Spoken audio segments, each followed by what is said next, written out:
Would you please say your name and your profession? My name is Abby Waechter, and I teach 7 through 12 Spanish. What does an average day look like for you?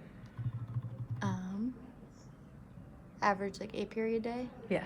I start with Spanish 3, then I go Spanish 2, Spanish 1, 8th grade, and that'll be switching to 7th grade after the new year. And then Spanish 1, 2, then 3.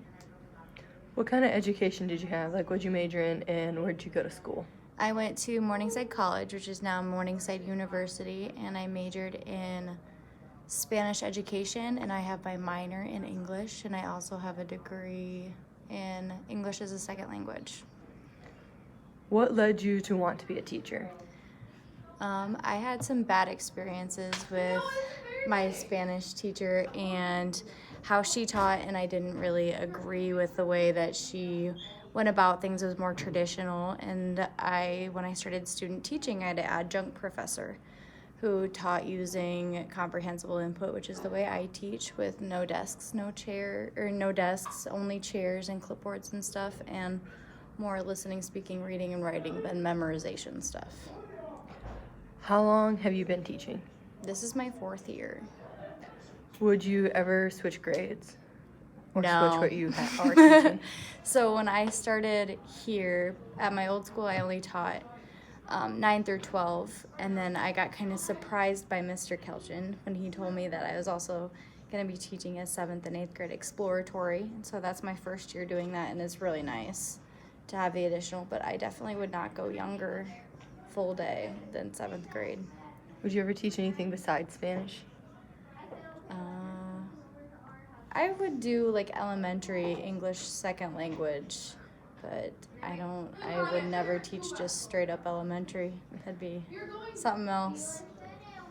Why did you decide to teach the grades you're teaching now? I always knew I wanted to teach high school because elementary kids are scary, and 5th and 6th graders are scary too, and watching kids develop from their freshman year to the senior year, and the growth and the maturity is always really cool too. Would you ever consider doing something else besides teaching? Maybe like a retirement job. I'd love to open a flower shop someday. I think that'd be cool. But I love teaching. How does it affect your home life? I have a really good home work balance. Like, I don't bring my computer home. I bring nothing school related home, and I set that boundary before I even had a family or anything. So I work during my contract hours, and when that bell rings, I'm a family person. What are some of the biggest struggles that you face while teaching? Motivation, kids wanting to do work, and so I try to make all the work that I give out meaningful to the best of my ability, even though some things are winners and some things aren't. Why'd you choose to work at Dunkerton?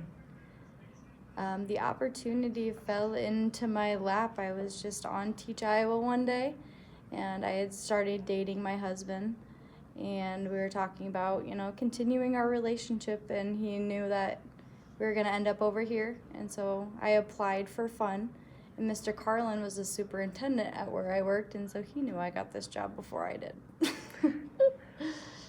How do you deal with all the different types of parents? I do a pretty good job staying in communication with students and like my expectations of them. So very rarely do I have to get involved with parents, and it's mostly just email. I don't think I've had any parent phone calls since I've been here, that's a good thing. Yeah. What keeps you in the profession? The hours. It's nice that I have a consistent schedule. Like, it's August to May, and I know when I have to work. And it's not like, oh, maybe I'll get called in, Mm-hmm. I like the stable schedule. What does the hiring process look like? When I applied here, it was over Zoom because it was snowing, and I got sat down with Mrs. Corbin, Mr. Kelchin, Mrs. Abels and maybe someone else. They just asked me questions about like what would I do if I did have to contact a parent, or if kids were being wild, like how would I readjust, and kind of how I teach and some of my experiences. How has your career changed since you first started teaching? Oh, I was so scared my first year teaching. First year teaching was really scary because you're really close in age.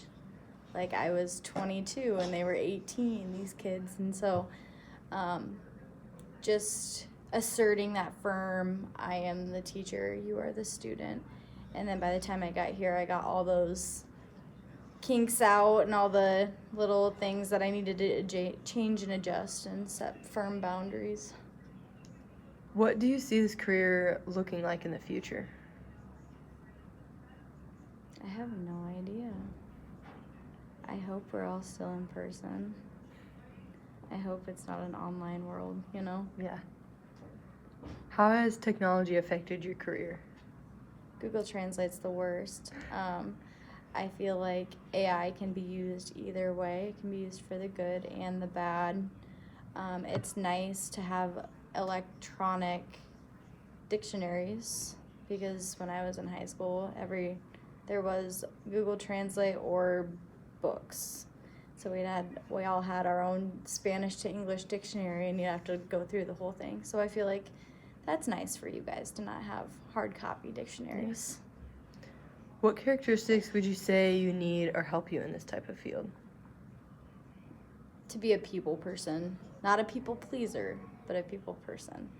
Knowing how to talk to all sorts of different kids who are athletic and not into sports and love band, and just trying to get involved with them in any way possible.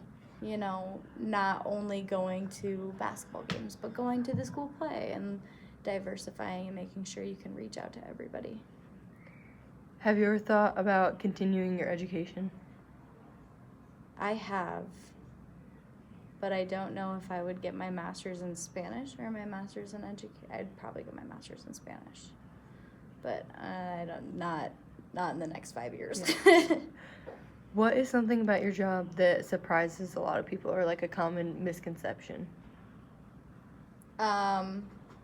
Well, if I had $1 for every time I told someone I was a Spanish teacher and they said, "Oh, I took high school Spanish," or "Hola, I speak some Spanish." Oh my gosh, I could retire. I could retire.